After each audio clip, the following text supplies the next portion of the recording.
Good morning. It's Friday morning, and this morning I want to talk to you as I do every Friday. It's our Friday focus. I want to talk to you about God's peace because, hey, it's the end of the week. Things have piled up over the week, and maybe they're weighing you down, and you need to know God's peace.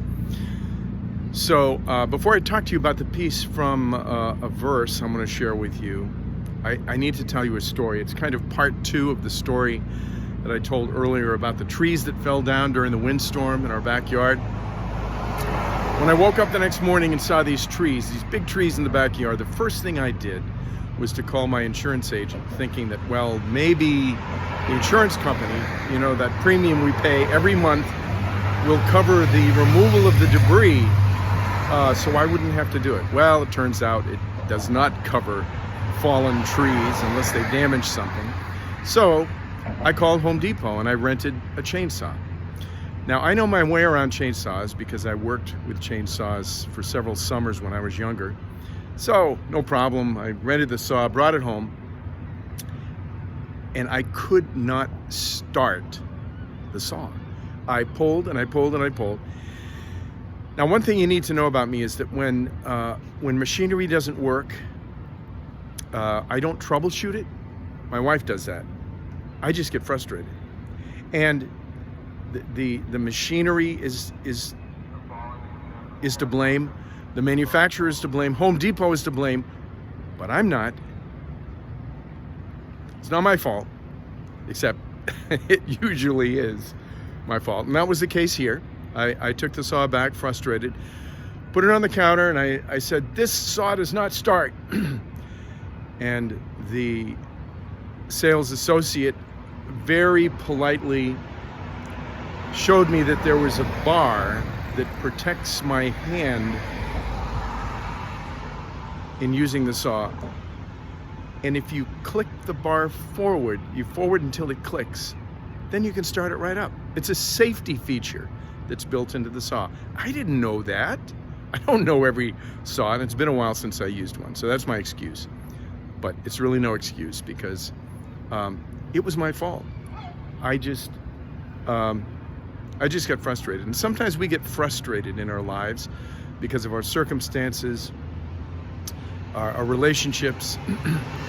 And we get frustrated and we allow our frustrations to get in the way of God's peace. Let me share with you the verse now, because God has built into our life a safety feature, and it is His peace. And the verse comes from Philippians chapter 4, verses 5 and 6. Here's the verse. Do not be anxious about anything, but in everything, by prayer and supplication with thanksgiving, let your requests be made known to God. Do you know what a supplication is? Maybe you've read that verse before and you wondered. A supplication is not just a request where you ask random things from God, things that you want. A supplication is when you ask something from God out of a sense of deep personal need.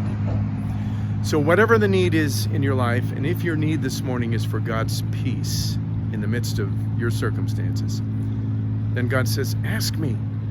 Ask for it with prayer, and don't forget the thanksgiving part.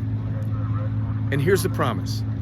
The peace of God, which surpasses all understanding, will guard your hearts and your minds in Christ Jesus. And so when we take the time to find that place, that safety feature, and everything else has gotten in the way and things have obstructed it, so that instead of knowing the peace of God, you've worried, you've become anxious.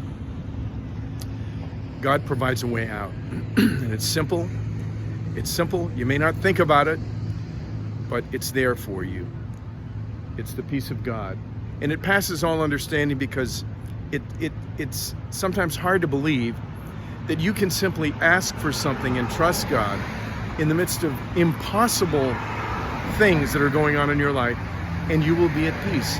But that is the promise. So try Him out, test Him, and prove that the peace of God, which passes all understanding, will guard your hearts and your minds in Christ Jesus. So that's the focus this morning. I want to remind you that on Sunday, Abby's being baptized early in the day at dawn, and then on Sunday morning when we gather together, we're going to worship.